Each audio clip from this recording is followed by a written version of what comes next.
the big question. Can the Packers contain Justin Jefferson? They couldn't do it week 1.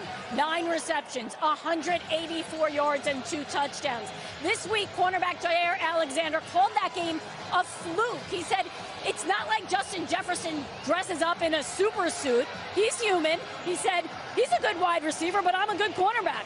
Well, we know Alexander wants to go one-on-one with Jefferson today. We spoke with him. We'll see if that's the game plan and if it plays out, Jim. All right, Trace, Green Bay defers here. And eye on that, as Tracy reported, after all the jawing this week, Jaire and Justin.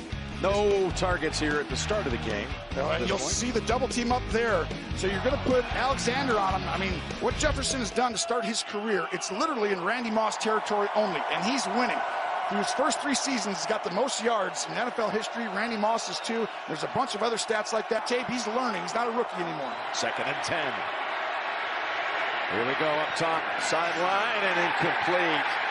And that was Alexander who broke it up. Oh, he's got a little gritty right next to Jefferson.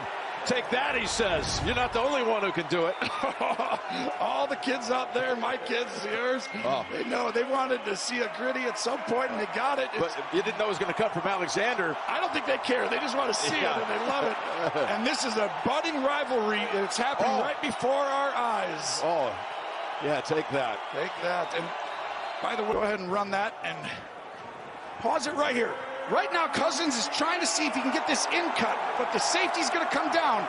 So now that double team on Jefferson, it's a good job finding someone really late. Battery might be running low. It's getting so much work. Here's 2nd and 6 and a deflection.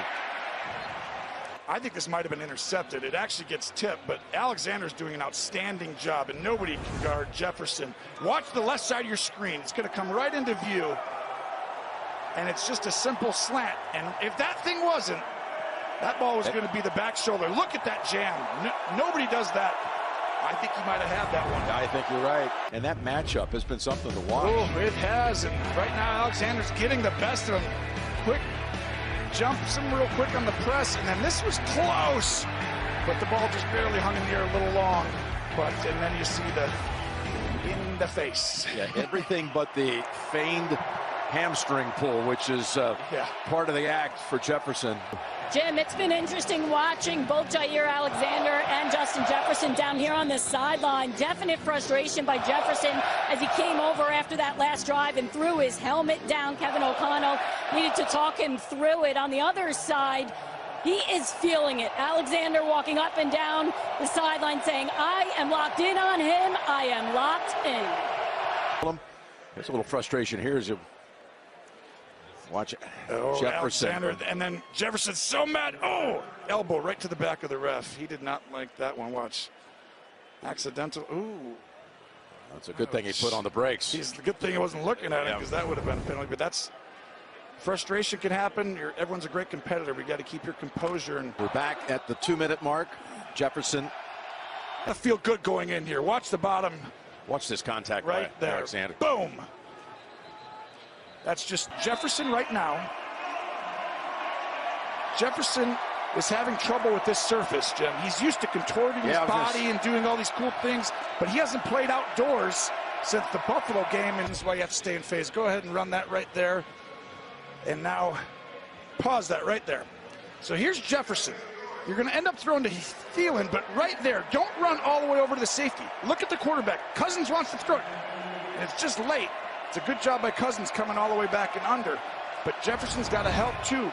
At what point, if you're Cousins and you know what they've done so far on Jefferson, and there have been footing issues out there for your star receiver, at what point do you say, and I'm going to look in a different direction, or I really want to just give him his first catch on an easy one? What do you think? I would have, this drive, I mean, I would have done it in the first half. It's always easier said than done, right? You're going in. But right here, he's got off coverage, okay? If 91 Brooks is, you just throw him the ball, a quick little out, something easy. 2nd and 9, there you go. Timely discussion as they get to the 15. That's exactly right, though. At this point, this is part of the reason why the Vikings are so bad quarters 1 through 3. They get like a good drive to start a game, and then they're just really poor all the way through the first 3 quarters, and then the 4th quarter happens, and now they're like #1 in point differential. He's got the helmet off, and it's going to be, in the end, 1 catch on 5 targets, 15 yards. That's his lowest. It's the lowest number of receptions in his career. And that's a guy who never has a game like this.